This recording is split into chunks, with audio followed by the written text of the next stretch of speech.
Yeah. And to load the texture is very similar to the pixel shader one. We need the texture, which we already got here. Input texture.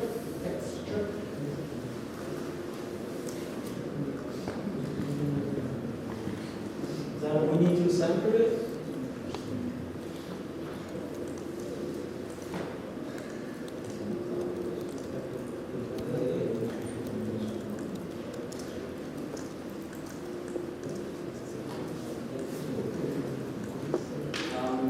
Interesting, it doesn't show up in the code completion. Like you just have to believe it's called sample level. Like in the pixel shader, it's just called sample, and in the vertex shader, it's called sample level. Like before, it was even standing up in the morning and getting here to this festival. So I'm completely overwhelmed to be here and talk together here about an issue here with my colleague Niels. We have two projectors here, so we will switch a little bit, walk around a little bit, because we usually I cannot feel I don't feel I sit down here. What we want to do here today is like after this fantastic keynote yesterday, we see all the possibilities you could do like next week or next month or 2222 or whatever. How to get with the stuff which is already there. What is possible with that? Because to me it was one of the most surprising things is that when we started vvvv in 1998 or something, that I never expected to be getting into a tool which made so complex stuff actually possible even today. And I'm still surprised how complex stuff you can do if you do it in the right way, and how you put all these nodes in a really sophisticated way together, that there is basically no limit on the complexity you can achieve with vvvv. Because before that, I was feeling like, oh, graphical programming is kind of substandard stuff for beginners or for children or for whatever, where you can't do real stuff. And now after like 15 years of meso and doing complex stuff with vvvv, I'm surprised how it works. And trying to collect some rules, basically. We discovered in the last years how to make patches understandable, manageable, and make them ready for the complexity which would appear in real-world applications. So, what I did basically was like collecting a couple of things. Basically, this list was written in a train back from some trade show when I really experienced some really bizarre exhibit we've been doing, and we had a lot of problems, a lot of different people working on this. It was a really confusing thing. The client changed all the stuff all the time. The hardware was not ready, so it was really a terrible project in an incredibly short time frame. And if I want to talk about this project here, I will not offend anybody involved in this project, but it was just a completely stupid project with lots of stuff you never want to do again. So when I drove home from Paris in the train, I basically wrote down most of these patterns to kind of prepare this workshop here. So they're coming from kind of personal experience here, heartfelt,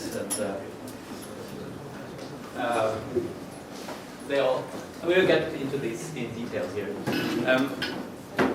To make this a little bit more understandable, we will present some examples. So Niels, who will be co-hosting this here, he checked out a lot of projects from our servers, so you will see, and he will guide you through a lot of projects we've been doing recently, and showing some of the good parts and some of the bad parts, and I hope we have some time to discuss this here.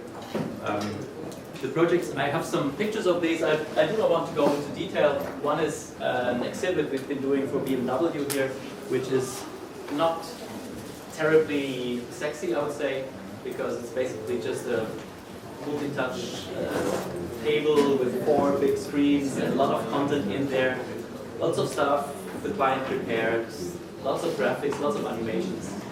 It's not really a complex, well, it's it's actually, the interaction has its complexities, but in principle, well, it's the multimedia multi-touch table. The other one we've been presenting here is, this was a test setup at our studio. Originally, it's like a big wall, like 3 by 7 full HD monitors, so we tilted to get more space. And we've been programming here software for showing data, flight data, whatever, information about a large international airport here in Frankfurt. And so while we were patching this, we're trying to fulfill most of these patterns, and we'll show how to succeed in this. And the third project we want to go into a little bit is this thing you might have seen, which is a robot, and I'm giving another workshop on Friday about industrial robots. And this is also for BMW, an exhibit where we have this robot, we have lots of LEDs in a circular arrangement. Here we have our festival director testing out this thing. And so David was also involved in programming here these things. We have touch screens, we have LEDs, and I'm sure many of you here in the audience know something about this project also as well. So it was a complex project involving many different people, many different specialties, many different media, and everything needed to be completely integrated here. And the fourth thing we want to show or feature more a little bit is this page Anton was doing, who's unfortunately giving this workshop here next to us, so he will interfere with us with some different topics, but Anton should be here exactly and tell more about this wonderful patch he was preparing, where we also made a lot of things right, which I really subscribe to, and he did a lot of stuff right, and it's a shame he's not here, but we will show some of the good pieces and some additions we might have to his presentation here in our workshop.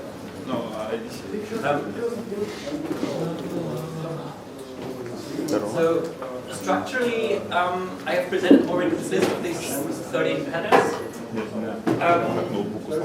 Basically, I want to go through all of these 13 patterns. So these are kind of implicit loop in this presentation here, like we've seen yesterday. So we'll all go over again, over again. We have an intro. I will explain some rules, what to do. And after I present all the stuff you need to do, I will explain why you should do it in this way. So we have an iteration, about 3 steps. Always we have an introduction, we have a section where I say what to do, and then I will explain why you should do this. And so for now you could imagine a loop with the counting 13, so you need to count to 13, and then when we get 13 we're at the end of this presentation. I'm not sure if it fits the 3 hours limit or not. I would completely happy if anybody of you kind of break that loop and interrupt here with questions, with ideas, with better practice you might have learned. So although I basically started a lot of the development here, I'm completely surprised and open to all ideas people have here in the audience of how they actually just used, I would not say misused, but just used or discovered features in the software I would not be aware of. And to end this introduction perhaps, I would say I'm completely amazed how this software, with this very sparse documentation, kind of attracted a certain kind of audience, which kind of sit down somewhere on the coast of some strange country somewhere and just downloaded that and kind of completely went into that and discovered features in the software nobody of the developers ever would expect it. So I would really be encouraging you to give ideas of how you would see these patterns differently, or how you would actually make certain things in your past better, or others or would have different opportunities. So depending on the amount of discussion culture here, we will need to break it down a little bit, but for now I would be completely happy that everybody of you just interrupts and asks and has ideas how to improve this list. Of course, I will put all these lists later online. I would perhaps make a wiki page on the vvvv page just for these patterns, and so we could start discussions on these also offline later on. But for now, better start working with this stuff. So the first patterns is like one of the patterns which was one of these things I basically took away from my computer science studies. So computer science is a lot of stuff, but actually one of the most important things I learned there was a psychological one. That if you want to develop complex software, you need to take care of your brain basically, and basically need to check that you do not overload it and work in the right way with your own brain. Because software is getting too complex, and it's really, really important that you stay in the area with your brain where you can actually process what you're doing. Because if you start guessing, or if you start using other techniques and just having the right idea right in the moment, it will take time. And so it will really slow down. And if you want to be fast and precise, you need to stay in that area where your brain instantly knows the answer to the right thing that you're accomplishing.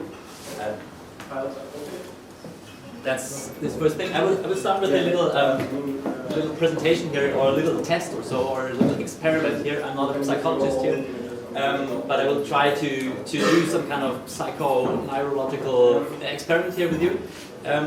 And the experiment goes like this. We have here this black screen, gray screen, and you will see nodes appearing. And you need to do something which computers are good at.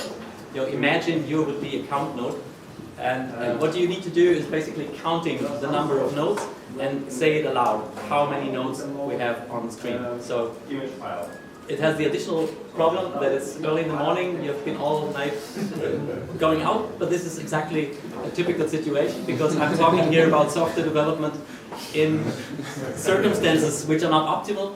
I will show a lot of examples later on where we had prepared everything, it was not optimal at the end. So, excellent. So please, as soon as you know how many nodes there are, just say it and we will see what happens. So, first experiment here. 3. 2. Okay, this was easy. 5. 3. 4. Now it gets more interesting in a second. So, 4. 3. 6. 5. 7.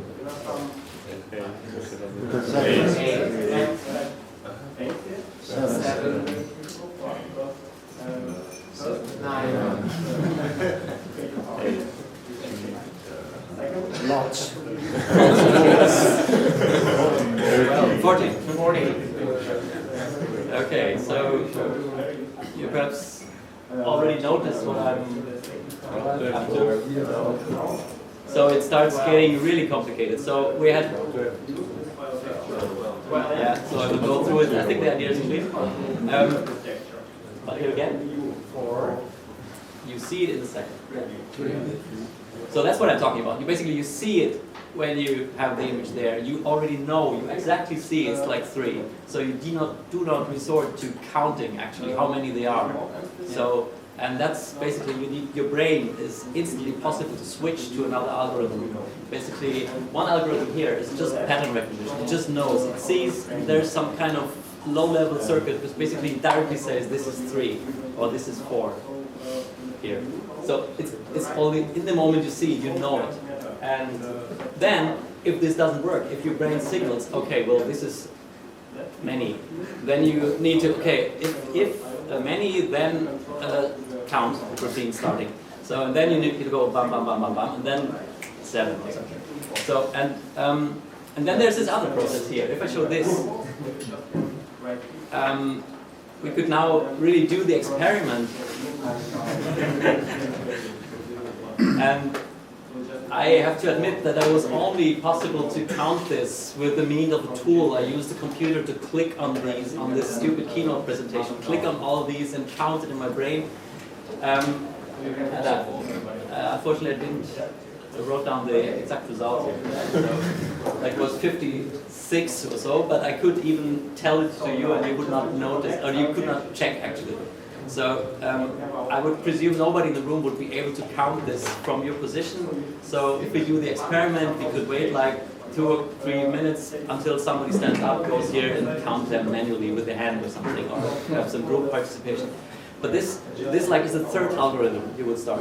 And there you would need even more tools. You would need to have your hands, you need to have check marks, you would write crosses on the wall or have post-its or something, or use the computer here or make a photograph and put some OpenCV stuff and whatever. So everything's possible. But I would say it would at least cost like 100 the times of the previous one. So although it's only like 10 times the numbers of nodes I have here, I would presume the time you would need to count these is like tenfold or something.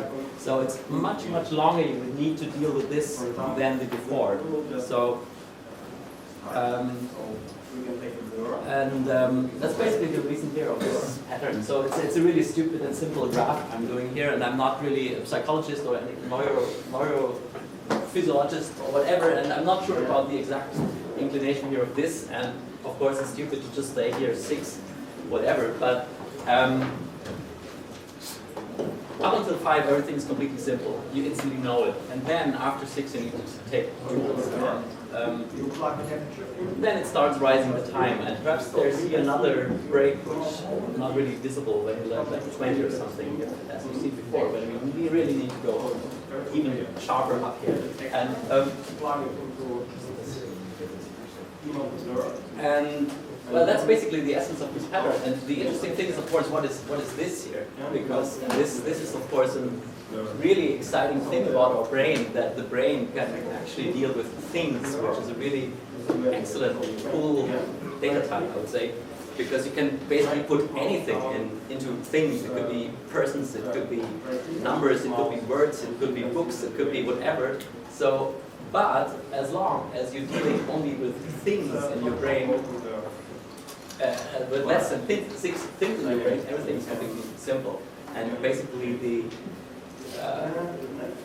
kind of a important prerequisite to basically be able to think about things as well.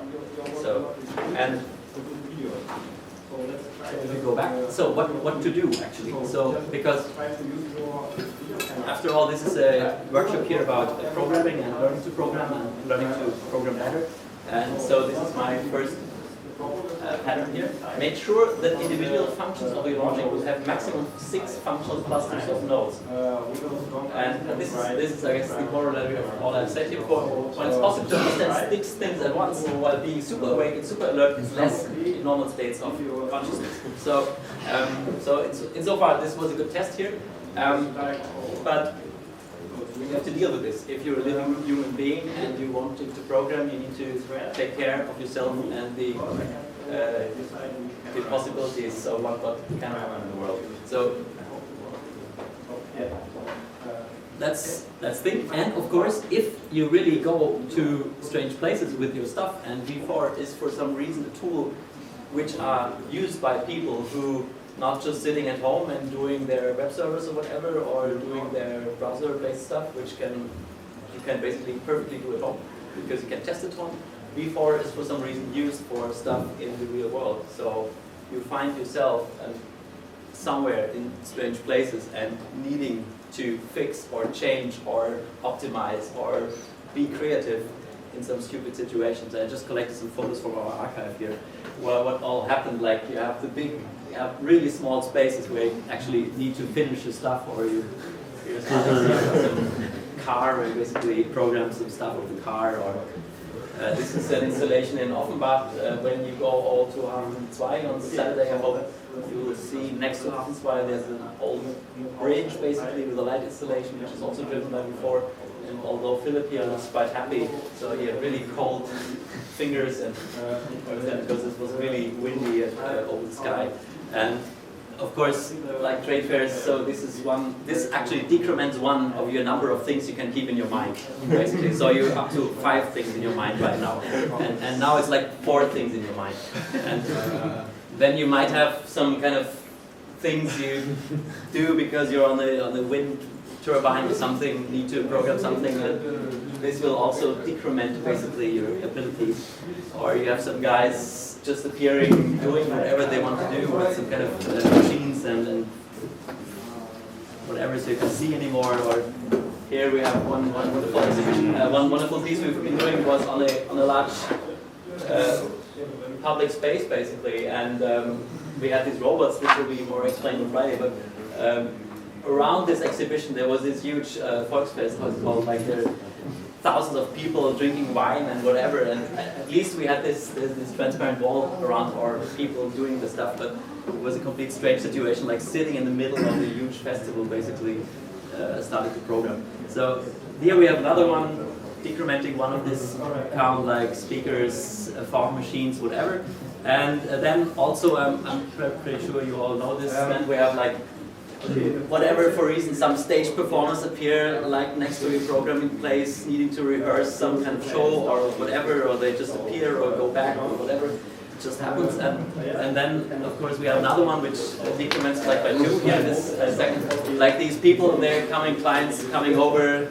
I will not say anything against clients, but clients are great people. We can do a lot of stuff with them.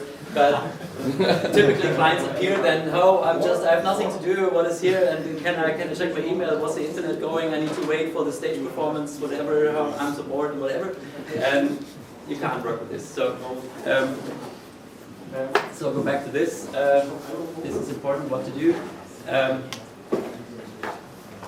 Don't waste time staring on things you can't mentally process. So that's basically the simple thing. So if you feel you're not able to continue your work, just stop it and kind of change the situation or whatever. So make sure you can actually work. So because like there's this curve here, and you need to make it will not cost you. It will cost you 10 times the time you will need. It's not just like it will be a little bit delayed or so. It will be really delayed if you really continue working. So, and of course now, yeah, change the situation, obviously. And of course, this is of course the most important stuff here, and this is like basically what all the other 12 patterns are about. Make simple patterns, create tools to deal, make simple patterns, and if you're not able to do them, create tools which basically simplifies the stuff. Create a tool which is basically just one thing. You can make out of many things. You can again make one thing, and then it's simple again. And like here, another, like, it's cool if you prepared all your stuff that you basically have only 3 things to deal with, or like 4 things, or like 2 things to deal with, and you can still be, then you have some capacity in your brain left to deal with additional stuff. Like there is some guy there, he needs to tweak some mechanics or something on your exhibit, and it's obviously, interestingly enough, it's not a software problem you're dealing with, actually it's a problem with some guy there downstairs need to fix some kind of mechanics, or you're debugging your software and you kind of check what's going on with software, and you have capacity in your brain left that it could be the capacitors of your graphic card, which actually are the problem. It's not that your shader is somehow wrong, or whatever, you have the wrong constant somewhere, and therefore it's black, because it could be black because the capacitors are broken. Or it could be black because some cable is somehow loose or something. So that's extremely important in the situation that you have capacity in your brain left to deal with stuff you didn't expect. Or you basically just do not switch some component off yesterday or something. So we have lots of time we spend with projects where we spend a lot of time, and then afterward, okay, the switch was not plugged in. Okay, I see, there was a switch. So therefore, it's extremely important. It incredibly saves time if you have capacity left in your brain to deal with that kind of stuff. So, and stuff we've been doing here, like, is like kind of renting a camper basically for the programmers to sit there on some exhibition where they can basically sit down, have their own space, can do programming, like Alex is here programming here, or again here on this Volksfest exhibition here we have Thomas sitting in there in this van and basically have his own working space right on this place. So extremely important to get the programs focused on things. Yeah, this is something I already said. Strive for 3 things in your mind: to have capacity in your brain to debug broken touchscreen, power supply connectors, loose USB cables, flaky internet connections, power tools, etc. So, extremely important. And be prepared. So this is an example we've been doing for some car show prototype. Basically, this is something we built in our office, basically to make sure the programmer would be able to concentrate on its own things. Like pack all the hardware together, make a big box with simple written descriptors, So all the stuff inside could be as well hidden. But even if it's like this, so I show this other one, this is how it looked like at the end. Basically, we should put it apart again. So it doesn't save you anything. So that's what I basically say. You can prepare, you can really prepare, and after and it could be different anyway. So better keep your software also clean than going inside. So how to do it? Refactor as often as possible and use subpatches, parent patches, Automata, dynamic C# plugins, etc. to find the most concise expressions of your problem. So that's easy to say, of course, but it makes sense. Absolutely, it makes completely sense. So if you feel right now I have this patch, I'm on the limit, I cannot really understand what's going on anymore. I start taking time to understand, then think of it. Can you make a subpatch out of it? Can you find a better node for something? Can you remove some debugging stuff? Can you remove some optimization? Whatever. Should you write a C# plugin? Should you change your approach? Whatever. The interesting thing is notice when it's going to be a problem. But it's going to be a problem as soon as you notice that it will take too much time to actually work with it or understand it or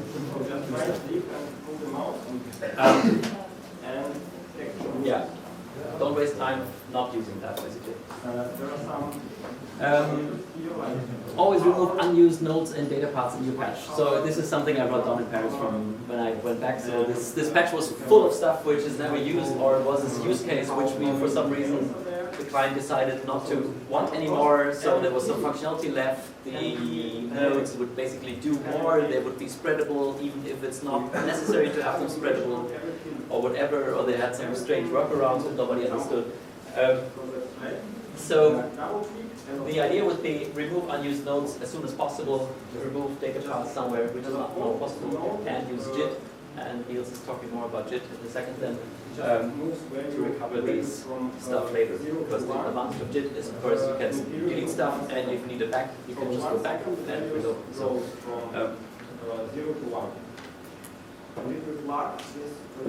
remove lost logic for untested special cases, of course.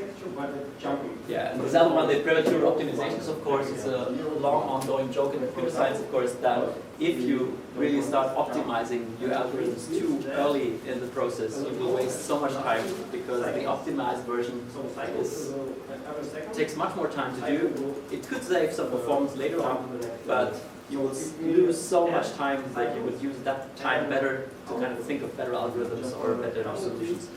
So that's also one thing which is important to understand, that you should basically get everything running, get the concept ready, get the client to do that, and then start dealing with frame rates or something.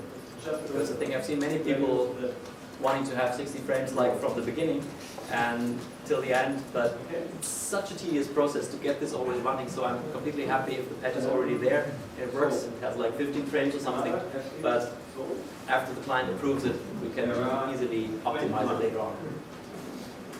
Was this mentioned or oh, just yeah. So why I already said that.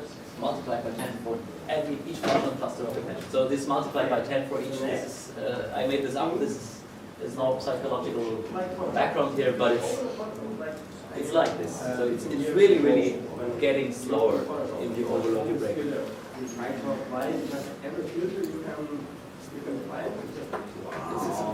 Yeah, using pen and papers, find somebody to talk to, write, render, TTY stuff, to debug all this stuff. So this is the equivalent of basically going here and counting manually with your hand, or having post-its to post them here.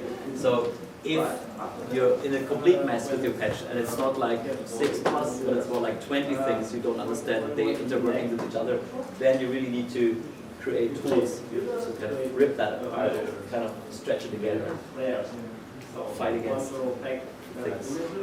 One of the best things I discovered is just explain somebody else what you are doing. This is really amazing. Suddenly you see. Yes.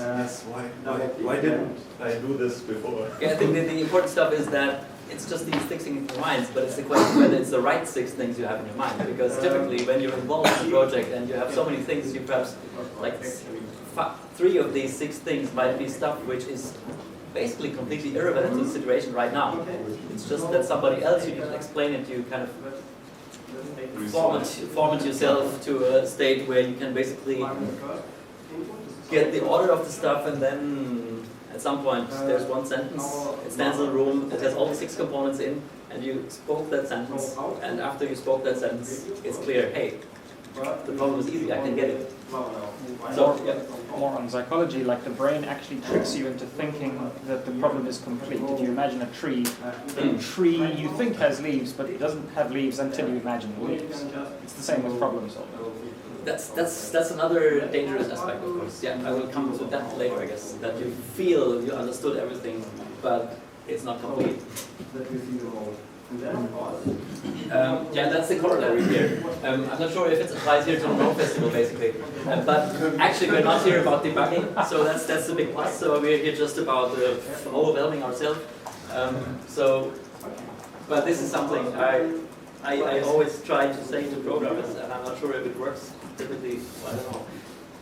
Actually, it works, but the programmers don't believe it. Actually, so 8 hours of sleep can reduce the debugging time from 10 hours to 6 minutes. So, like a 1%. 2 hour, 1 hour, 54 minute saving. Yeah, it's a saving actually. It's a saving. Yeah, it's good. So this was the introduction, basically. But now we get one fractal step deeper. So here's the introduction of the next one. A separate active from passive patches, and you might ask what is active and what is passive, and what do you mean by this? And basically, I try to find 2 words, and I kind of propose from this point on that we should call these different patches like active or passive patches. I think there are many different words going on, but I think for now we should call them here. And this is something Terian said yesterday also at the keynote. There's a node category which is not really reflected in the node menu. It's like active versus passive nodes. And he was saying to passive nodes, he was like pure functional nodes, like nodes which do not have a state, nodes which basically do not remember things, nodes which just calculates their outputs when they get the inputs.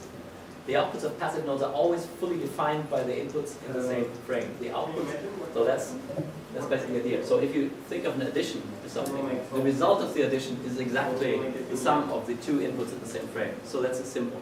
That's a passive node, classic passive node. You can just have it, you will always do the same if you have the same inputs. So the other one is something like sample and hold, for example, where basically the result which is coming out is dependent of something which happened in the past. Because obviously there was some value at the input, and somebody pressed the sample hold pin, and then it's the value in there, and from that point on it's there. So I would call these nodes active nodes here.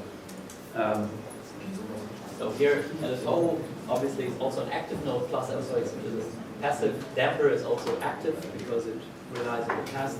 So this switch is a typical passive node. It basically takes all. I/O is a little tricky, like if you have external devices, it depends on the external device, whether it's active or passive.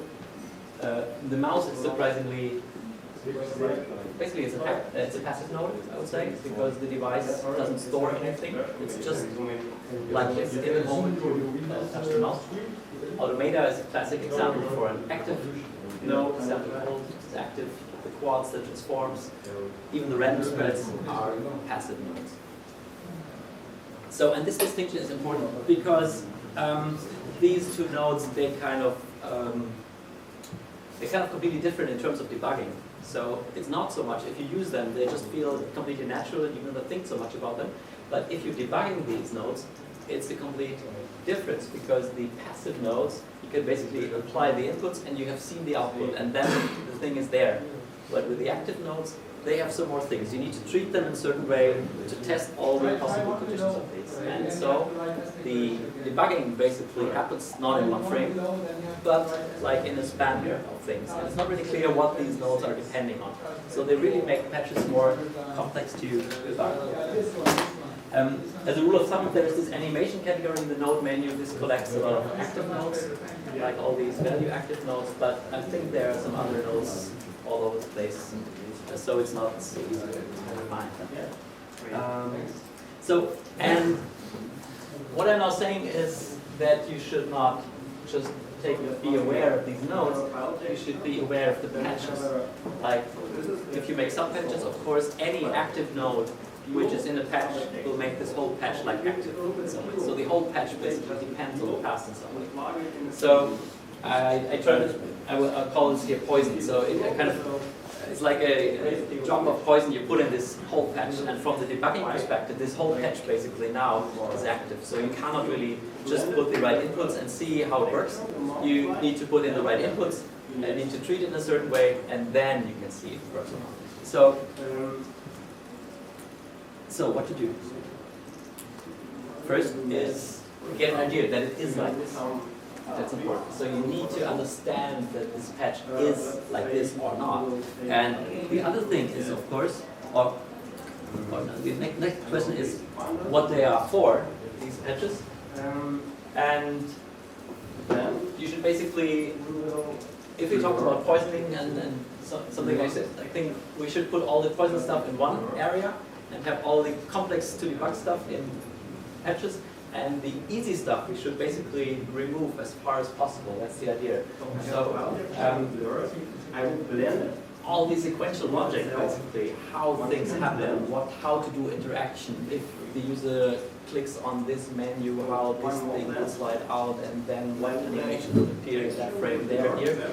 All that complex stuff basically should go in active patches. And these are more complex to debug, but all the simple stuff, like graphic layout, where you have all the layers and render states and stuff, and all the stuff put in a passive patch, because then you can easily test it, how it works.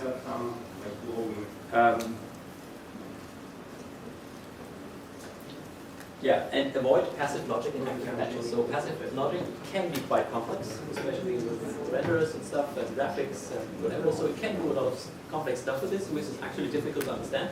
But it makes stuff really easy if you kind of cut it out and use it separately. Then you can debug it separately. And do not, if you want to understand how this active patch works, you do not need to understand at the same time how this passive stuff works. You blend it, then go further. So we can.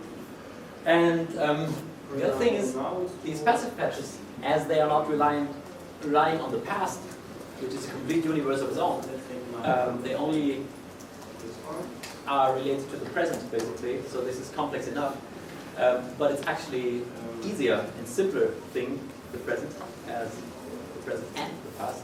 So these passive patches tend to be more reusable, basically. So if you make a really simple passive patch, you can easily understand what it's about, which means that you can easily check it into some repository, whatever, and at some later point, okay, I just pull it out and basically it does what I want. So it could be, that's an interesting aspect of these passive patches, because they're simpler from conceptually, there's more chance that you can actually find a situation in the future where you need the same stuff again.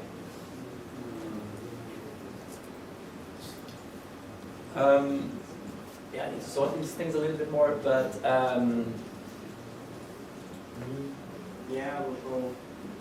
yeah, they just need more time to debug, because each debug iteration needs time, because it's a temporal logic. So you basically need to replay that sequence of things which are happening all over again if you want to test them. Yeah, okay, I need to click here, click there, click there, click there. Even if they made an automata or something, or an automated system for testing the thing, which goes like tuck, tuck, tuck, tuck, tuck, tuck, tuck, it will still need like 5 frames to actually execute that test. So there is a kind of theoretical limit on the speed you can debug that stuff, because you actually need to execute it before. So each debugging iteration needs time, and if you do it by pen and paper, it will even take more time. It will take minutes, or like 10 minutes to debug what's actually going on, because all the things happening some strange steps after another. Also, of course, you need to be, and this is also a psychological thing, you need to be sure that your brain is still in this full concentration mode of these 6 things while you're doing this debugging step. And this is also a kind of interesting theoretical limit, that if you have these 6 things in your brain, you need to have these 6 things in your brain like for a continuous, like 5 minutes while you're doing this complex interaction step of this. And if one of these things slips while you're doing that thing in your brain, okay, has this frame delay here, and this goes here, and if there's a sample hold there, but this frame delay here goes there, and whatever, let's say it's a mental sports somehow to do that. And I think you can train it and you can do it, and I think it's cool to do it, but you need to have that concentration. You need to be sure that you can have this concentration when you want to do this. So, and this is the sportiest aspect of active patches. Okay, so you need to be in the super sport athlete mode to really deal with debugging active patches here. Also, if you explain it to somebody, you have somebody come over and wants to say, hey, I want to discuss this with you. It's extremely difficult to discuss temporal behavior because it's not clear that both people see at the right I/O box at the right time and click the right stuff and understand, oh, okay, he clicked here. So it's difficult to discuss in the team. So this will cost you a lot of time, actually. And the other thing which, this is a bullet point perhaps here, hidden states and passive patches create uncertainties whether all situations are observed, because you're not really sure if everything had happened already, or if you check all the things. There still might be some situations where things happen. So I will phrase automata later on maybe. So why? Yeah, so it's very clear. Having simple, reliable, and tested passive patches around, you significantly reduce the amount of time for debugging the remaining active patches.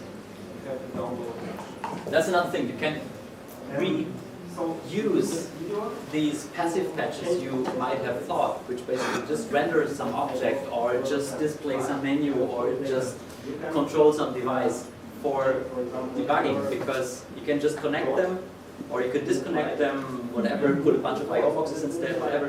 So you're free. You can use these passive stuff, which you tested, as a tool for testing the active stuff. So if you separate it, you can easily exchange, change whatever. It's easy to do. So this was pattern number 2, and pattern number 3 is passive graphics, which is basically the same as before, but it's a special case. Goes more down to earth, and this is something many people were extremely scared when I said this. I think one of the great things of vvvv, of course, is it's completely possible to put a damper here or there, and it instantly looks cool and great. But especially graphics tend to be complex, and they tend to have a lot of detailed design decisions in there, and they had a lot of subtle render state, transform, whatever things, but they're not simple to do actually. But if you put all on top of this graphics, additionally put the active logic of dampers, LFOs, monoflops, automata, whatever, in addition to that graphic, you instantly poison your whole graphics. So this basically, I would say, there should be no dampers, no LFOs, no monoflops, no automata, anywhere, any kind of graphic objects, because better put them in a separate subpatch. Then you have them separated and you have a clear interface between these two. This means you can easily test the graphics if it works, if it looks good, and you can easily test the logic. But if you mix it in one big mess, and I've seen it a lot, and perhaps Niels has some examples in a second about this, it's kind of a huge, unusable mess for anybody who wants to change this in the future. Of course, which means that you basically should control all your animations from the parent patch. Like if you have this menu like going upstairs, you should not basically having this damper controlling this decay, controlling this menu basically in the same subpatch. You basically should have put in the parent to have all the logic there. So, and here's, I guess you have some examples from the Farpod project where we basically did that. So Farpod was like this big project where we had like, I think 21 full HD monitors, and this project, this is actually the code from this project. Okay, you will try to follow this tool. There will come next rule, the next rule. three rules to divide logic or control patches and graphic patches. And we do it for the background and for the content, the overlay, because the concept give it to us so. And the background was a little bit more complex of logic, so we decided to divide this kind of content layers. And in there, we have a lot of content stuff, and we always divided it in control and graphic patch. Sorry?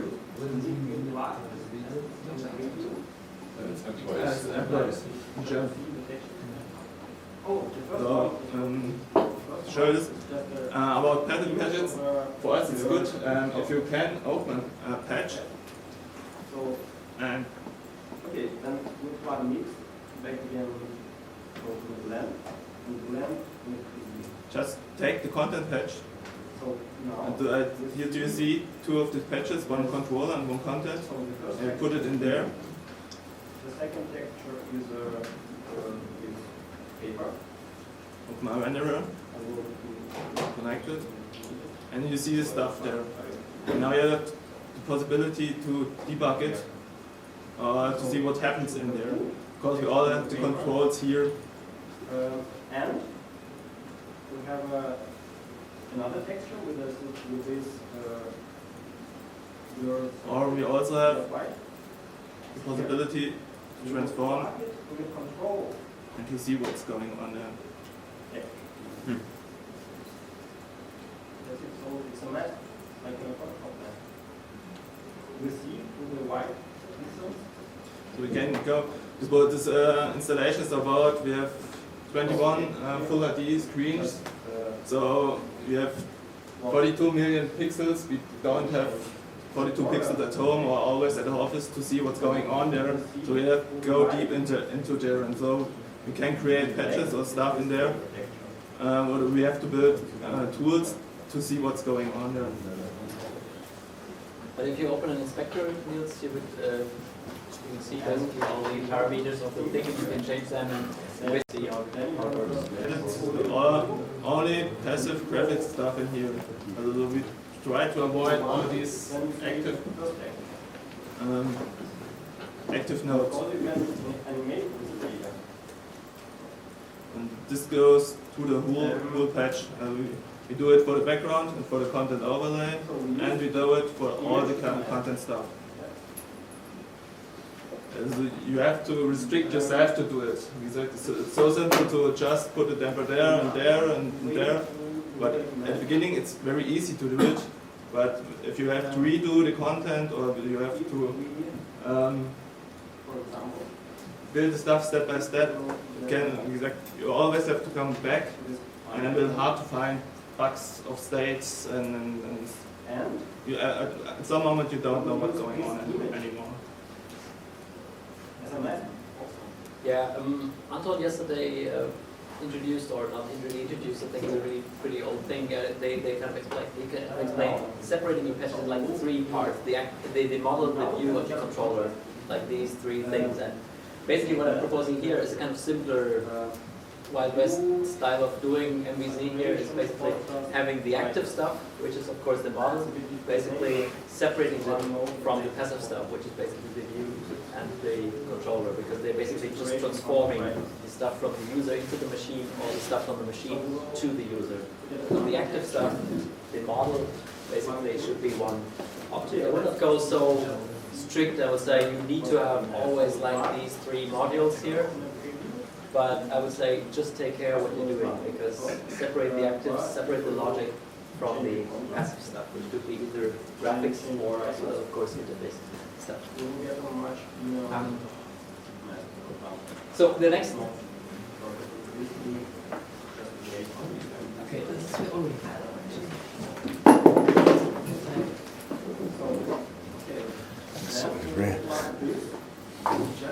basically said this before, because this is basically the same. It's kind of reiterating the stuff I said for modules always.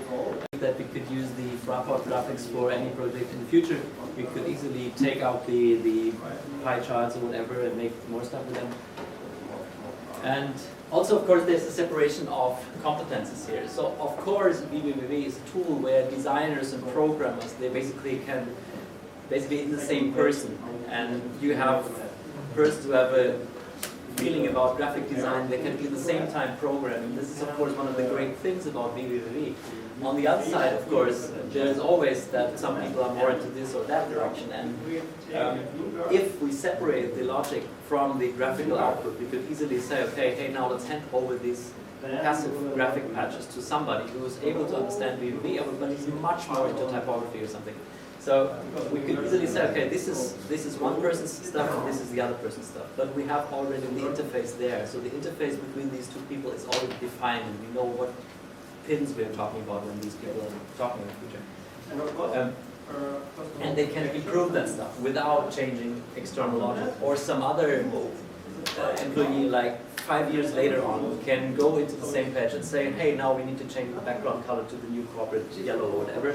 So you can do that without really breaking some kind of subtle frame delay automaton somewhere, like in the same subpage somewhere. So it really helps producing patches which have a long lifetime. So the next pattern number 4 is global graphics, which is something Niels already showed a little bit, which is something we also try to do, which is not really easy to standardize on because the projects are so different actually, which means that you should have like one global transform in a graphic patch and basically try to drive everything you would need on this. This is of course hard for all kind of reasons, for textures and shaders and billboards and typography and stuff, but in principle this allows exactly what Niels was already doing, that you are able to go in there, basically have a graphic where you can zoom in and see exactly, okay, here we have a pixel problem, hey, we need to shift this typography, there's a problem with the kerning, whatever. We can easily go in there and we can debug stuff on huge multi-monitor whatever surfaces, because obviously what clients are talking about these days, of course, many screens, many possibilities, whatever, 21 times HD and projection mapping, whatever. So you would need to have that to be able to still log in via a small UMTS connection and get an idea of what the client is talking about when he's saying here's a pixel problem on somewhere, or the typography looks not right or something. Yeah, and there's some more to show about this, but it's basically a simple thing. I think the hard part is how to do that. And this is something we need to open here, this lecture here, because it depends so much on the exact rendering techniques and the amount of textures and shaders on whatever, how you do that. But in principle, it's a really, really, really great thing to have just every graphic module you have as just one transform input. If you don't connect anything, it will just be in the normal coordinate system, like a quad in the middle. And from that, you need to connect it and make it, move it to the right position, scale it to the right screen, and the like. Okay, so we have this already. Yeah, this is the only way to reuse graphic modules. So if you also kind of include the whole layout stuff, where to put what and how this whole stuff should be arranged and what monitor sizes you have, also in this graphic stuff, it's even more complex. So just remove all this transformation stuff out of the graphic module and put it like one level upstairs, so you can do a lot of stuff later on. Different screen sizes is one thing which changes, multi-monitor graphic debugging, graphic artifacts, whatever, some shaded artifacts with VNC connections, magnifying the stuff, all the like. Yeah, so that's pattern number 4. Pattern number 5 is. I think at this point, for us, it's really interesting your opinion about global graphics. We had a lot of discussions. There are often there are discussions between developers and designers, because they both have different opinion of this stuff. I think, and here are a lot of people who are patching a lot. So I think there will be really interesting in your opinion about this global graphics? Yeah, but I think it depends really a lot on what you're actually doing, and that was difficult with us to understand how we could use a company-wide standard for doing global graphics. I think it was until now was impossible, why we had so many different aspects of what to actually do, of how to use renders, and whether it's a multi-screen setup, if it's a boy group, if it has a lot of 3D stuff happening, or if it's a purely 2D stuff. It's always a little bit different. And also, of course, the whole text handling thing is always a problem. And so, but we would be really interested in discussions about this topic here, and what other experts are using, and what they are doing, or whether they have square pixels or shifted pixels. So we were saying we want to have square pixels actually. There are some people in the office who really were relying on rectangular pixels, but it doesn't make sense. That's what we already discovered. So having square pixels and uneven and uncool sizes for the height, for example, it's better than have not square pixels. Anyway. But this leads also to another thing which is often made wrong, because it's so cool to do. Perhaps here you can just try it out and open an I/O box. I'm not sure if everybody knows that, but if you have an I/O box and just type in a formula, something like a 7 by 2.5 plus sign of whatever. Oh, cool. You can, yeah, this is one of the cool features nobody knows perhaps, but you can enter formulas basically in any pin. You can do that. You could use like a sign of whatever. So you can actually calculate in I/O boxes. This is extremely handy sometimes, but of course it's extremely stupid to do because it hides basically numbers. So it hides information, and it hides where this number comes from. So it's just this number here, 7.333, but I have no idea how Niels was coming up with that number, how that works. And so I would say this, yeah, in 3D graphics you would call these baked textures and things like that. So I would say they are baked, like they make a cake or something, and you cannot extract from this cake, you cannot extract the sugar or the flour or the eggs anymore. It's just in there, it's just a new thing, a cake, and you can't get the individual components out of that. And you don't know what it's made of. Or sausage would be better example, don't bake sausages. Do we have examples for this? No. We don't have, I can see an example for constant absolute pairs or stuff like this. When you're moving from one OS to the next OS and you have baked absolute pairs in your application one run, and you begin to search for why the asset is not loading or where to find stuff, or all this stuff is also a classical example for constant. Yep.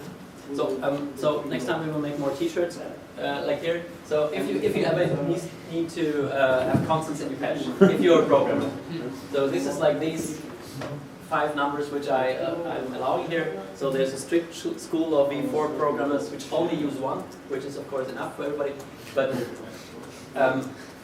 I would say, okay, these numbers here, they are fine. So we should build them in the menu, and other numbers we should not just not be allowed anymore for programmers at least. So you could switch on and start up as your programmer, yes, and then you have only these numbers for your things. And yeah, each constant in your patches is a weakness. So that's the backside of the T-shirt. And if we're going about T-shirt, we should say P is for people not knowing about circular space, so you don't need P anymore. And 1 should be enough for everybody. So yeah, well, that's basically the idea. Because if you are starting with these numbers, you basically, if you look up a mathematical textbook or something, there are not so many other numbers than these in there. If mathematicians use other numbers, they basically have kind of a way to derive these numbers and have an explanation how you get why this is like 4 by 3 times P or whatever. They have a number, they have an explanation how they do that. And this is good to have because this is of course the fundamental aspects of the patch. So what you do basically, if you need other numbers calculated using these constants, the input values or count or whatever. So, because then it's clear where this number is coming from. And I've seen so many patches where we have some kind of strange number somewhere, and it's not really clear. Am I supposed to change this number? Will it completely break the animation because then it's completely getting out of control the animation? Or if it's what is this number for? How does it divide? What is this? Can I change it? Can I not change it? What does it relate to? If I change this part of the patch, will I need to change this number as well or not? So, and this is something which is basically lost when you make the numbers. So what to do? So this is the other thing. Designers are allowed to use constants. So if you have this startup menu in the future, we say I'm a programmer. Yes. And are you a designer?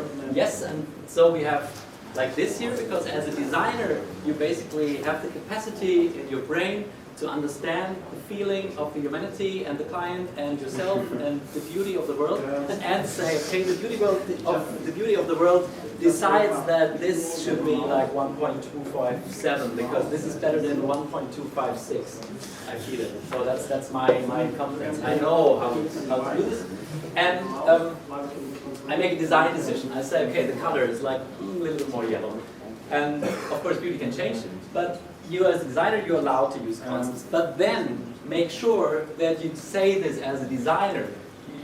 Make sure you do not say this as a designer, which also knows that you need to divide this number by 2 and add like 0.57 to this. Or that this number and this number should be like the sum of these numbers again. So as a designer, you're allowed to write any number you like, but make sure that it's only a design decision. That it's not a design decision which encompasses some kind of mathematical stuff. Never use constants to fit two independently patched things together. Like I've seen this a lot. So you have this object and this is here, and the designer puts it there because it looks great, and then the designer takes another object and moves it like with the I/O box, moves it like until it fits. Perfect. So now the client comes over and we have this sub-patch and we want to, can we have this like over there? And then we do it, and then so the other object still there. Why is this? And this is the problem actually. So something like this. You have two independent things in your patch. They are supposed to be, or mentally the designer thinks that these two objects should be exactly on the same line, but he didn't write it down. It's not in the patch. There's no connection between these two patches. It's just accident. So we have this number here and this number there, and the designer knows, yeah, of course, yes, we need to do it. Go with the subpatch there, change this number, you can shift it, no problem. But this is of course stupid. And yeah, of course, this is another thing, and we hope in the future we will have this problem in a completely different way. But always connect related spread counts together. Always derive them from existing counts. So this is a typical beauty thing, of course. I think every serious programmer before would know that. That of course you should not just have some linear spreads lying somewhere which just have say like, okay, it's always 5 objects, no problem, no matter what's coming in. So you basically should of course derive your spread counts and your bin size and whatever from the stuff which is going in. This is of course important. But I've seen it not done. Don't make constants, I've said already a lot of them. Okay, that's what people in the internet. Big numbers hide connections. Yeah, this already, I see. That's said already. Yeah, and the other thing is this uncertainty here. This is also of course because it kind of makes the whole project so uncertain. So when I asked some programmer, can we use? Oh, we have this module here in this project, and can we reuse that? And the programmer typically says, no, we will not reuse that. It's too complicated.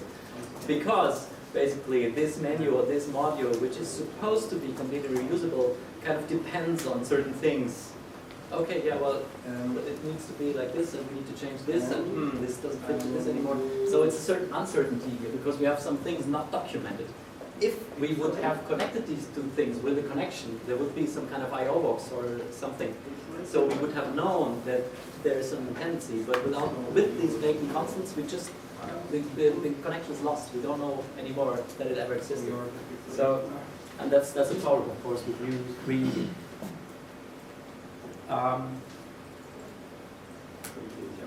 Should we make a break actually? Also, you can do it done. So it's now 11.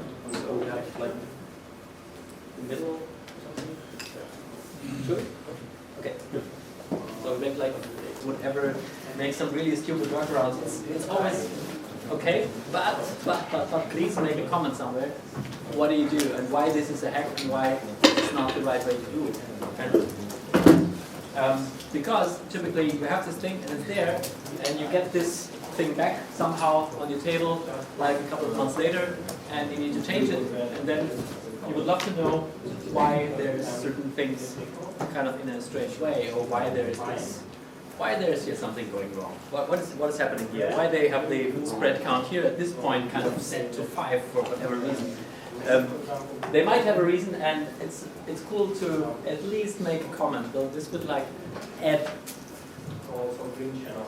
another 10 seconds to the delay of the project, but it will like save hours later on if some other programmer later on try to collect all the stuff back and make it all working again. Also, of course, while you're developing and feel there is something strange somehow, you see there is a bug somewhere, but you have this deadline anyway, mark it. So it's completely simple to put a comment there. It's one of the great things in vvvv that it's so easy to write comments, because basically everything which is not a note is a comment. So write it down, just put it in, make an arrow or something with it, and say, okay, I need to go into this again.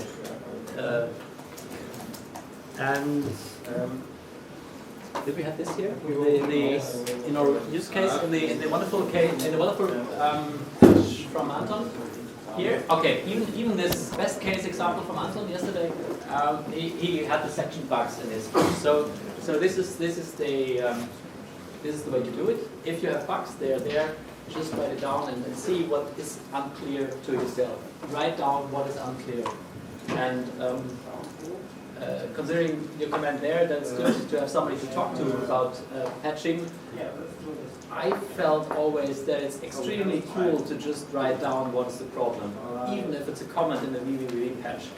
Or write down what is the exact thing you're doing right now, or what is this patch exactly supposed to do. Just write it down in a comment, and you'll easily see the solution is quite clear. So if you write down the bug, there's also a great chance that you actually understand what's this bug about, and you can then later remove the comment. It's also good for you if you do it for you.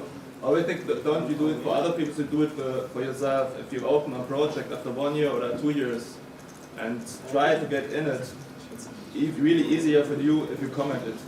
But after 2 years, you don't know what you have done. And so often open patches, man, what the fuck, what have I done? If you commented some 1, 2, 3 words often help you to get really fast into it. What happens there? What's going on there? Yeah, and it actually encourages people in the future to get rid of that problem. So if you have all these bug markers all over the place in some subpatch, you will easily have people, okay, no, let's get rid of this patch altogether and rework it again. There's one thing. On the other side, of course, it's important that you have the tradition of doing that, because otherwise you would have a patch and it looks cool, no bugs anywhere, somewhere, excellent, super patch, no, everything fine, but you throw it away anyway,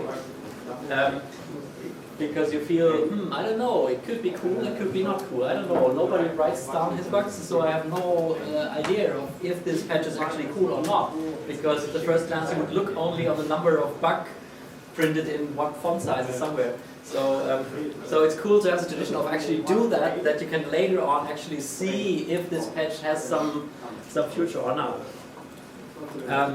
Yeah, okay, and this, of course, the save now will waste hours in the future. That's the bottom line. So, now with pattern number 6, I think it's the easy one. Pattern number 7, delay is for debugging delay. So that's pretty simple to remember. So every time you use delay in your patches, be it frame delay, be it the normal delay is even more dangerous than the frame delay. Delay means you delay your debugging. So that's the most interesting aspect of the delay. So yesterday we had this keynote where the guys basically reworked everything, but for now, frame delay has 2 roles in vvvv.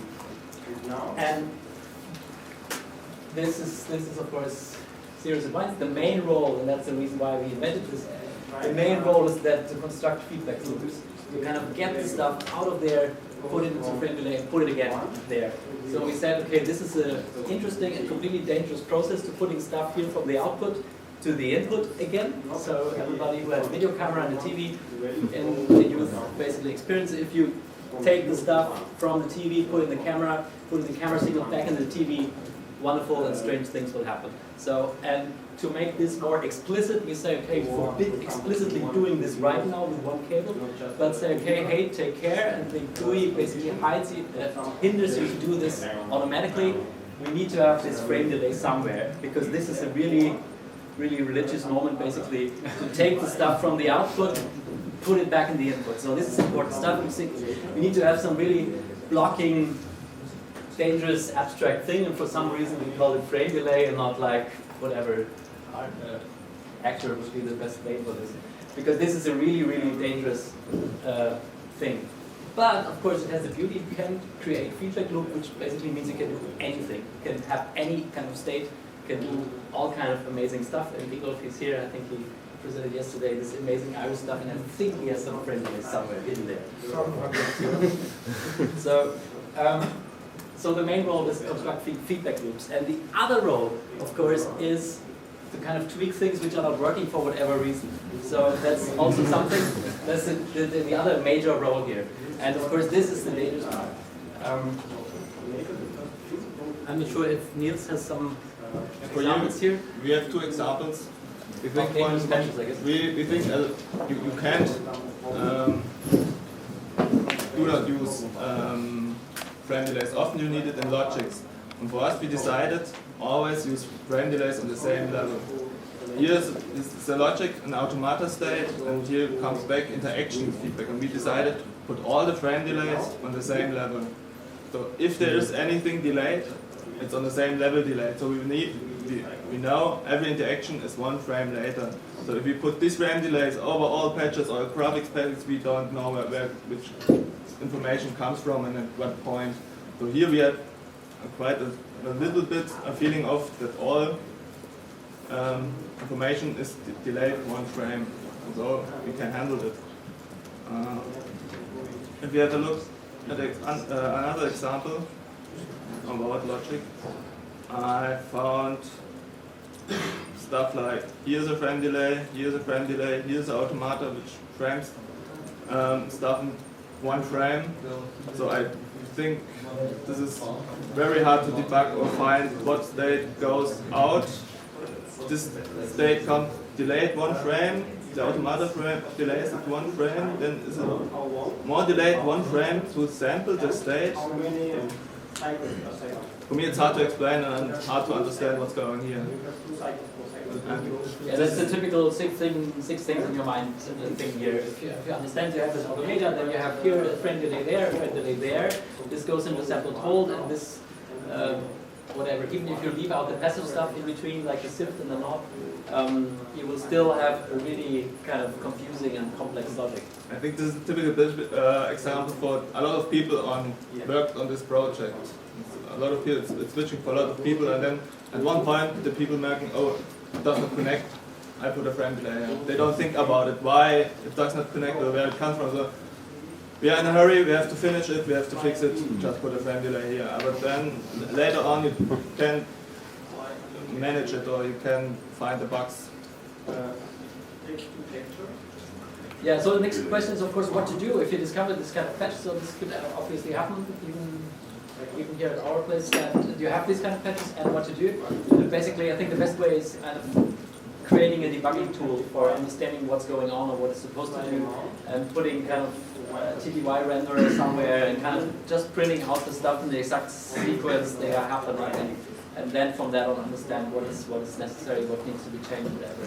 So and the interesting thing is that you basically can always reduce the number of frame delays a lot. And basically there is no reason to use many of these. I think the automata basically has a design issue that it doesn't actually need frame delays to be fully connected. This is something that could be solved in a future automata plugin, perhaps by somebody clever here in the audience. But ideally, you would love to have frame delay only to close feedback loops in the future. at least up to this V5. And of course, even worse is I've seen this also using the constant time delay, which is constant time, but it's of course variable frame delay. So this delay basically calculates in seconds, which means that the number of frames this delay takes might change in any kind of numbers. So it can change immediately by all kinds of circumstances, like if there's something loading in the background, like some textures get loaded or whatever, some interaction happens. So the number of frames is typically delay takes changes under uncontrollable circumstances, which is a kind of worst case programmer can handle typically, because it's not really tested when you tested it once. So because you need to test it under all imaginable situations, like there's a new texture size somewhere, this texture gets bigger, it takes a couple of seconds, a couple of milliseconds longer to load, which means, okay, it's delayed one more frame, and now some subtle arrangement of nodes will not work anymore.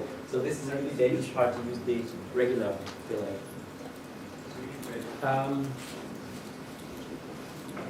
Yeah, and if you actually have something like this, so I would not say it's a complete stupid thing to do. I would say, okay, there are a couple of algorithms which actually need to do that. And so, if something is working, make sure to put it in a well-parameterized subpatch. Test it, make sure you never need to change it again. So, because this thing is a dangerous thing, it's a kind of time bomb. So if you open this thing again, you might like lose an unknown amount of time in your life, basically.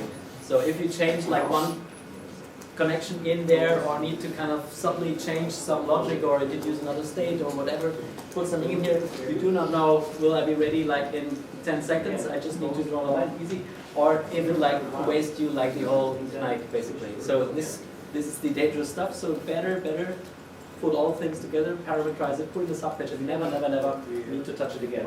So this is a design issue, of course, so never have a clever interface of not needing to change again. So, but this is of course extremely important, because this just takes time, so it's a dangerous mode.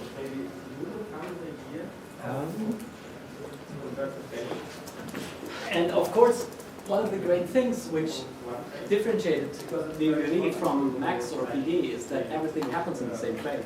I'm sure if you're all aware of this, but this is one of the reasons why V4 is so much easier to use typically with complex logic stuff as PD or Max, because you're sure if you do it, all the stuff happening at the same time, and all the results will come out at the same time again and can be joined again. So if you ever used designed electronics or something, high frequency electronics, you will see it's a huge issue in electronics that all the signals coming from all over the place coming together in some logic again and get a clean signal again. But V4 does that for you, and this is a great advantage.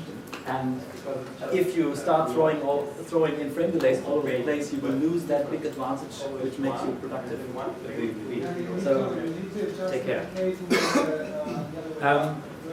And also, of course, VV is great because you can just see things happening. So you can put a quad somewhere, you can make a little test visualization for something, or have a render array, put out something.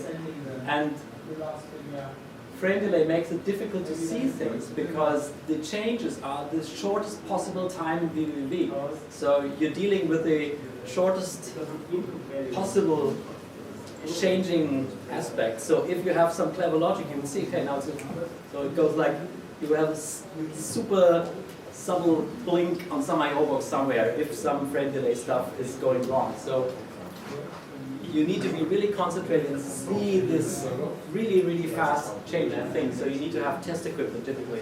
And so this will delay debugging. So make sure you do not need these frame delays. Okay. Alright. Send and receive with care.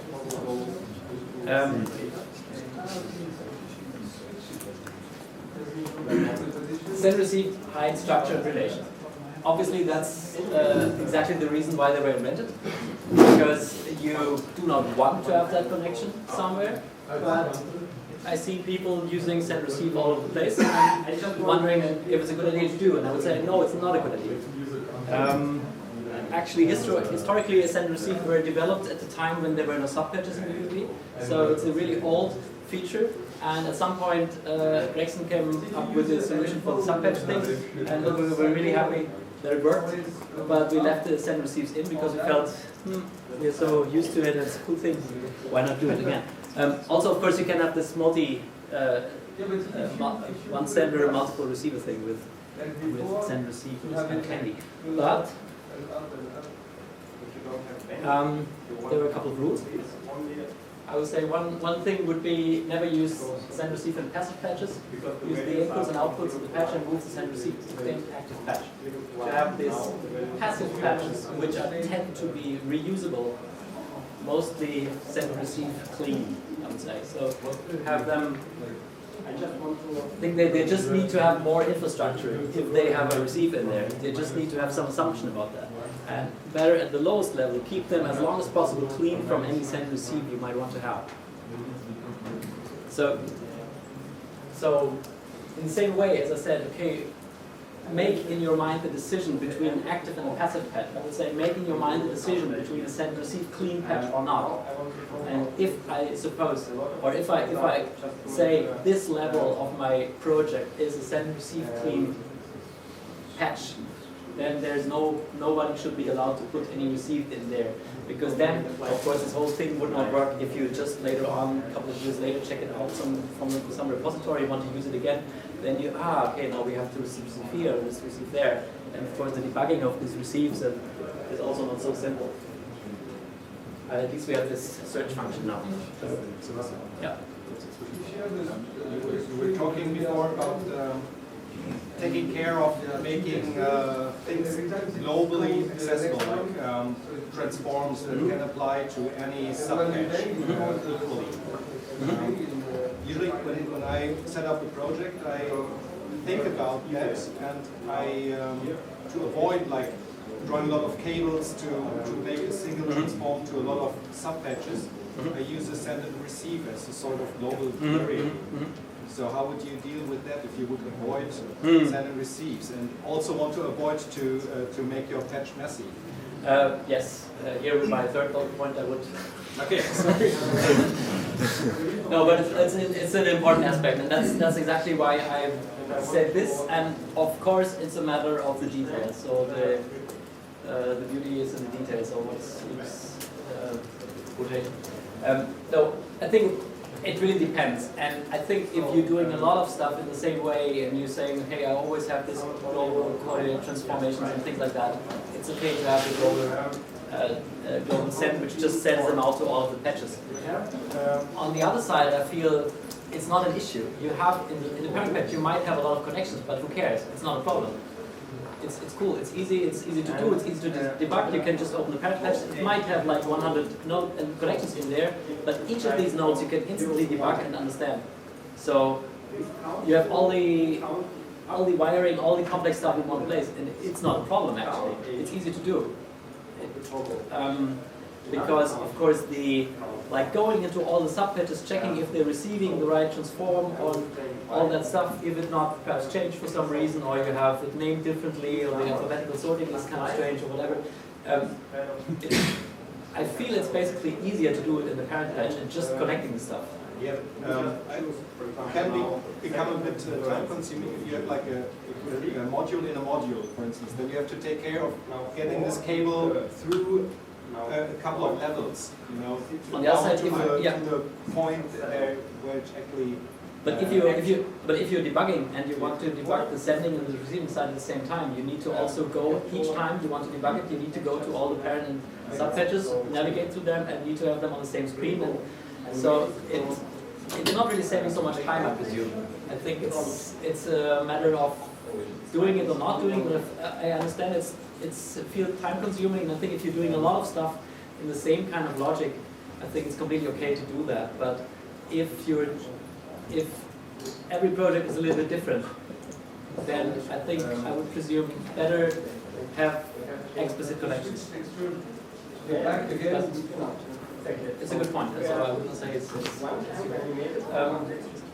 What about performances? I think they also see the receiver like pretty bad on performance. I don't feel it's such a difference actually.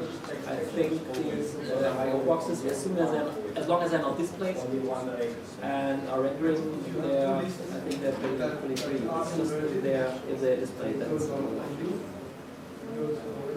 yeah, but that's also a valid point for it.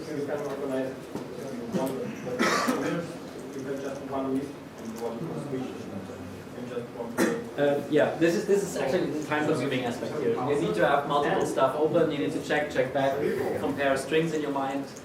Is this the right one? Okay, no, I have misspelled something here. Is the sender already loaded or not? Is the receiver there or not? So it's kind of hindering debugging, basically. Yeah, and you can reuse them in pairs only. So if you cannot just check out one of them and feel it's okay, you need to have the full system. Okay. Number 9. One patch per row is also something which is important if you're really working in a larger team. So especially if you're doing a larger system, which kind of involves a lot of different people. Like we have a big installation like for a BMW or something, then you have aspects of corporate design, you have aspects of robotics, you have aspects of electronics, you have aspects of graphic design, you have aspects of some motion designer giving you assets, all stuff. So you have a lot of people kind of contributing to your patch. So, so you as a programmer basically need to integrate all the different people and all the input from these different people into one system. So there might be kind of lighting designer and he hands over a list of DMX addresses for some lights to design. Or there would be the corporate designer handing over you some document with the colors in this project. Or there would be some motion designer to say this is the file names of my new video files which I need to incorporate. And so you have a lot of different stakeholders basically which kind of put information into your patch. And of course these stakeholders, they always send you updates. So if you're in there and they're coming over and said, oh no, I needed to change the DMX addresses somewhere. Or okay, I have some new files here, they're named differently, or you need to change this. So they're all coming to you and saying, hey, no, I changed something, yes, please change again. And therefore, I think it's important to understand that subpatches basically are for abstraction, and they should basically, you can use it as a tool to kind of encapsulate these details. So basically the idea is that the whole thread of emails with the light designers about these DMX addresses and stuff basically can resemble or can get an echo in just one patch basically. So that you say, okay, if this light designer ever sends me another email, I just need to open this patch and all the information you might come up with can be changed into that one patch.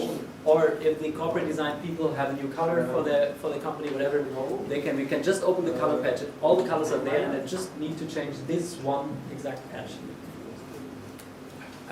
We have in Anton's patch, Anton's patch is excellent, but we had one issue where we can improve it in some way. But this makes it kind of simple. So I'm not sure if you're familiar with this. This is this molecule viewer thing. We have it running, or just the patch? This is the patch. No, just Also, is the render there also? Anyway, so I think it's written somewhere in documentation. So you have a little thing, and you can create atoms, and these atoms get visualized. You can construct them in some way, and I'm sure perhaps it's online in a second, or you see it on the forum already somewhere. So this is this example he used for showing good patches, and one of the minor details we want to improve on this patch is saying that this patch here, basically, where he really collected all the different issues here. He used a lot of sets, which is not an issue, but Jamie to discuss later, perhaps with him. But what he's doing here is kind of he's mixing different people who need to change these things. So we have things like which chemists would change, like somebody who's knowing about atoms and covalent radiation, whatever. He would go in there and say, okay, hey, this needs to be 9.65 or something because the atoms have changed recently. So you would go in there and need to change some numbers or something. So if you have a client approval stuff, there is chemist specialist coming in, and he will change some things, and this is stuff for them. then we have another person coming in, which is like here the graphic designer or the interaction designer or maybe the translator or somebody who would say, okay, now we need to change this text here. So it's another person coming in. He will perhaps put some commas somewhere here, or I don't know, or would need to translate this to French or whatever, or Chinese. And so we have another person like left below, which could be some kind of corporate design guy who's saying, okay, no, this background is not possible here, we need to change whatever. So we have different people needing to go into this patch. And while this is of course a trivial example, I would say it helps of course if you prepare your patches that you know who's the person who will need to change this patch again. So this is a really simple thing to get in your mind first. That you say, okay, this patch goes to the chemist, this patch goes to the corporate designer, this patch goes to the translator, to kind of collect these different people to different patches. Because later on, of course, if you use JIT or something, then this is the next one of the next patches, of course.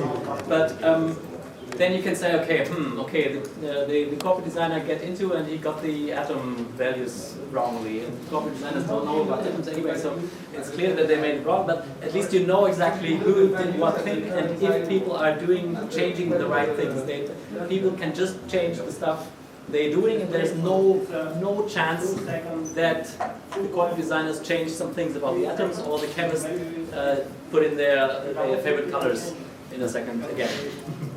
Which is the more reasonable case, of course. So think about who will change the patch and make one patch just exactly for that person. Yeah. I don't know if you already asked me before, because I was how do you work, or maybe explain it, how do you work with multiple people? Like GitHub, what is that process? Yeah, we'll come to this in a second. Yes. Yeah, but of course this is a prerequisite to this, to kind of make a clear idea of who is kind of using that patch, or what is the reason why somebody would ever need to change that patch again. And because of course these external people, they might be there just for a couple of hours or so, and they need to put all the input there, and you make sure that everything they need to do should be in there. And we can name it, for example, Sebastian, what do you think about scrolling a patch? I mean, I remember, I remember you told me a couple of years ago, never, if you have a patch and you need to start scrolling, make a subpatch. Yes, yeah. Okay, this is a very good question, because this is one of the missing patterns actually. And I think there's kind of two issues. I think one is, of course, another neurophysiological thing, that if you basically have it on one side, you can see it. Like here, I can see, okay, this is 8 nodes here, and there's a couple of nodes above this group, everything's cool. But all of this, or even here, at least I see what's going on. Oh, there's something more. So, but you instantly, of course, waste a lot of time if you cannot experience the whole thing in 1 second. So I agree with you, and I think it's a good pattern, and I completely forgot it, but it's like if you start scrolling, do a subpatch. Yes, that's a really good thing. And of course the next thing is, if you start scrolling in 2 dimensions, then you have a real problem, or then you should have refactored like 2 days earlier or something. I'm not sure how to formulate that, but I think then you really had a mistake. Because like our Niels could show this perhaps, what we'll be trying to do typically is scrolling only in 1 dimension, because you can instantly do the mouse wheel without knowing the keyboard command for the other direction, which is the key for scrolling the other one. Which is the key for scrolling the other one with the mouse wheel? Alt. Okay. I hope you all know this.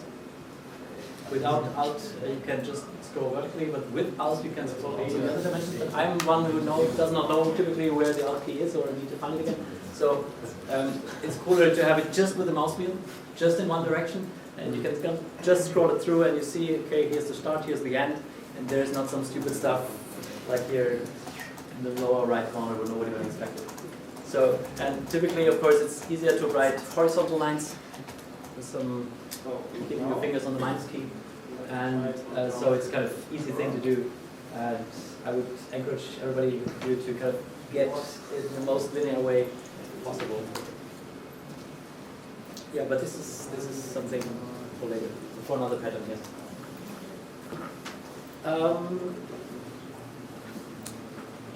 Back to this. Yeah, one patch per team member role. So, like here I have a couple of team members basically which are involved in some things, and these people they typically have really complex input, and they don't have much time, and basically while they're around or while you're communicating with them, just try to put all the information from these persons always in one patch. It doesn't. It's always a good idea to put all kind of comments they have on anything also in the patch. Kind of use these patches also as a kind of documentation for all the stuff. So typically, when I'm, for example, when I'm writing a device driver or something for something, I would always take the manual and copy all the relevant information from the manual directly into the patch and start rewriting it from there to get really the full documentation right in the patch to know what is known and what is important about this device. So, also of course this is important because typically these guys come over then and say, okay, or there's discussion always, so I sent this DMX channel here and this light is not going on. And then you go to the light designer and they typically come back and say, no, it's your problem. So, especially with light designers, I guess it's typically the way that any problem you can throw at them, they just say it's your problem. So therefore the next step, of course, and you know this, of course, is that you need to have some kind of test system where you can basically convince the light designer that it's actually his problem. And the more clear, the more concise, and the more obvious this patch looks, and the more confidence this patch kind of radiates, the better. And if the light designer comes over to your desk and he doesn't know what is this sort of stuff about, and you show him some patch with kind of millions of lines and things like that, there's no chance that you ever convince this light designer that it's not his problem, but it's yours problem. So make these patches for these external people as clear as possible, as simple as possible, as big as possible, and whatever. So you can exactly go to this guy and say, I have input number 5, there should be the HD TV, whatever stuff, and it's not there. What's the kids say, okay, no, it's channel 4. Okay, I see. So make this stuff here as clear as possible, that it's easy to change this, because in the future there will also be the situation that somebody else need to change the stuff because some guy changed the IP addresses of the whole system. So it's cool to have it all in one place.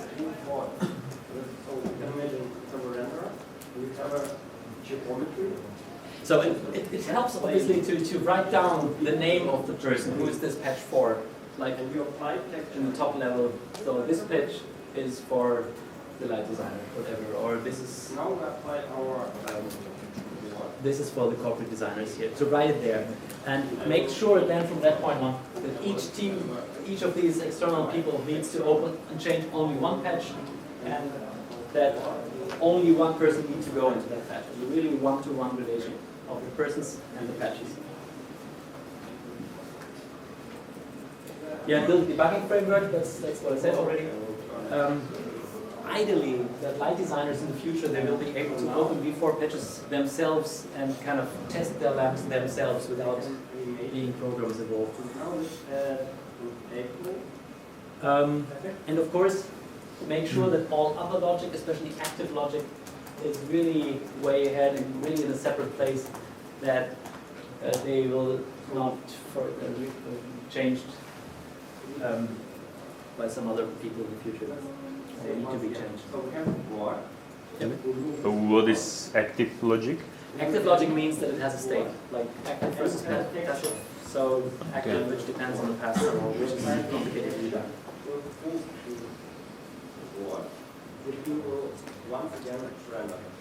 Yeah, it creates confidence. So confidence is extremely important. Saves time for the other team members. As I said already. Yeah, it creates a separation of responsibilities.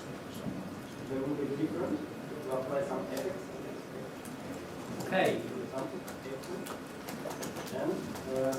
Next step would be build a wireframe. This goes, I think this question was already asked before, how to actually create these systems. And I would say wireframing is the way of doing things. And wireframing, I mean something different, I guess, as you would know from web design, where wireframe is basically just a drawing where you have rectangles and put all the content as a simple drawing. I would call it wireframe still, but it means basically that you kind of start creating a wireframe with kind of empty subpatches where you put all the necessary components inside. That you basically start with basically empty subpatches, put all the stuff in there, and start writing an application without all the logic and all the graphic parts and all the interface. Just putting all the modules in an empty patch and get an idea what it's about. I think Niels, you have some examples from Frankfurt. Yeah. Here we just use it. At the beginning I showed you all this content stuff we have in here. There was a lot more, I deleted some. But at the beginning, at building this stuff, we just to get an idea of how it should work and to explain it to other team members. Now we can define what We just created the template, and in here,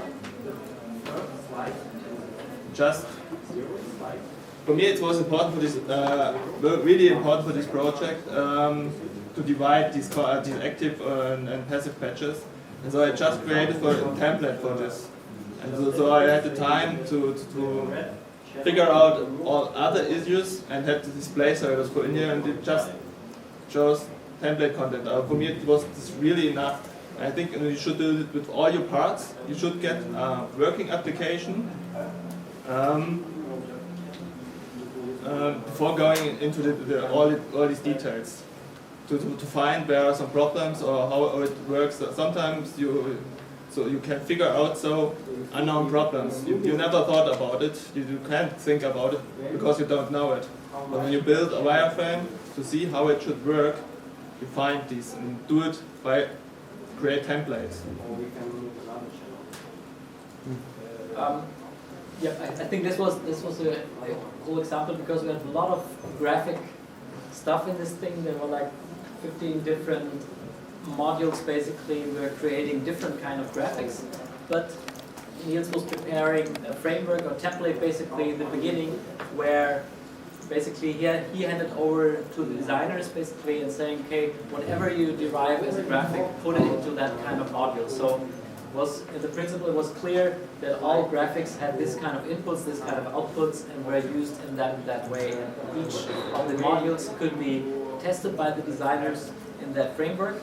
And so he could easily, at the early point in the project, he kind of derived the template, and then kind of the designers were going in this direction and kind of filled in all the graphic patches, and Niels was at the same time possible to go in the other direction and kind of build the framework on top, which kind of layers and switches on and switches off and changes all these graphics. So it was an early point in the history of the project. Basically there was a framework defined, and from that point you could go separate ways, and then we're sure that you, after a couple of weeks putting all together, it worked again as expected. And I think that's the idea of a wireframe, basically putting all the stuff in there and having an interface really defined early, and then starting work on that. the important point that you can run. And of course, if you start with a wireframe, it could be completely simple to also do that. What I showed in the pattern before, like set up patches for all the roles. Basically, you just have to clear patch, and they say, okay, we have input from corporate design, we have input from motion designers, we have input from the light designers, whatever. You just put a patch in there where we say, okay, now let's collect all the implications, all the requirements from the corporate design here. We have the colors, we have the fonts, and things like that, and put them in there in one patch and just output or set them where we want them. Create subpatches for all major logic components. So Anton says, okay, let's have model view controller as 3 subpatches, and then start putting all the stuff in. And that's because you typically see, okay, fields that all the stuff belongs to one place. Or we have also some frameworks where we basically also input, processing, output. Like we also start from some kind of template patches which has some of these lines already defined. It's like, okay, this is some stuff we use always, and we have some data processing, some logic, whatever. So we always start with some framework, and we find it matching the application we have on there. And especially important for this wireframe is that you really do not, you should not waste time on details. Just create the subpatches, put I/O boxes in as many as you need.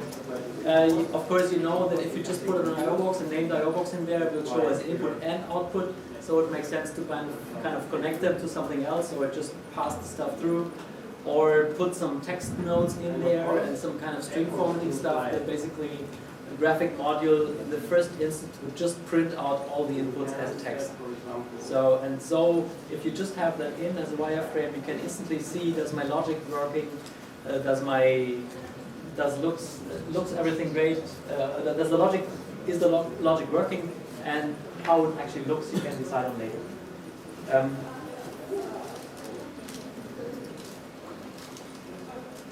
Or just have constant outputs for something which you don't implement. So just make the subpatch basically working with an interface and all the inputs, all the outputs. Good idea with putting a text node in for all graphic stuff, but do not waste time on details, just getting the big picture. That in an early stage of the project you know what is the scope of the thing, you have subpatches for all the stuff, and then especially as you think through something like this, you would see also how much time or how many people you would need to get it ready, or what are the complicated parts in this project or not. This was said, use placeholders for graphics, use text for displaying states and numbers, leave out all the graphic designs, and also simulate all user input with the keyboard. This is also something which is really, really important, especially if you deal with hardware and Arduinos and whatever sensors or something. It really wastes debugging time if you need to debug the whole electronic stuff at the same time as your logic. And really put some keyboard node somewhere in where you can just say, okay, you can just click here, and test some things. Otherwise than just going to the next table and just leave it in this way, or things like that, to see if the sensor is working again. Of course, if it's a sensor problem, you need to do it anyway, but if it's a logic problem, it's better to just press R again, whatever, and then it's there. So it's extremely important and cool at this point also implementing a kind of test setup for inputs, like just having a keyboard. There's lots of buttons, so great tool for using debugging sensors or sensor logic.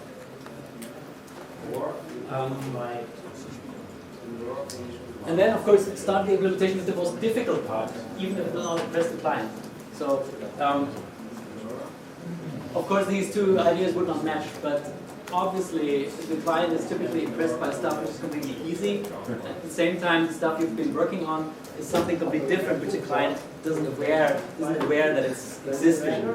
But it's of course the most important stuff, or the critical stuff, the stuff you do not know how if it works, or what kind of you need to do to get it working, how long it will take, and especially putting the stuff where you do not know how long it will take is of course extremely important to do this as early in the project as possible. So really, and the client, of course, he will say, okay, no, I want to see this, and I want to have this animation, and I want to have the graphic, and I want to see this, we need to see this, all this stuff. This is all clear, and of course we try it, and we work with clients who kind of more and more get into this and understand it and trust it, that we get the stuff running, and that they do not need to see everything in the first weeks of the project. Because if you do really innovative stuff with really new technologies, you will not know how long it will take to get it ready and running, and it's extremely important. You will need all your power as a company founder and things to get the clients understanding that it's not possible to show all this stuff early. It's more efficient to start with the invisible stuff and then get the other stuff ready. But otherwise, the client thinks all is ready and then wonders why it's not working.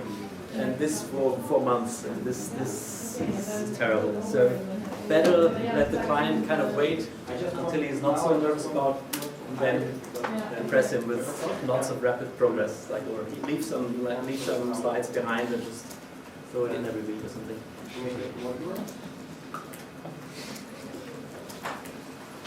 Yeah, find unknown problems early. That's also, and of course, that's another really, really deep issue. You can't fix bugs in the concept of code. So if there's some bug in the concept, or if the interaction will not work at all, or whatever, so it's impossible to fix that as a programmer. You need to really speak to the important people and say, okay, no, we can't do this in this way because. And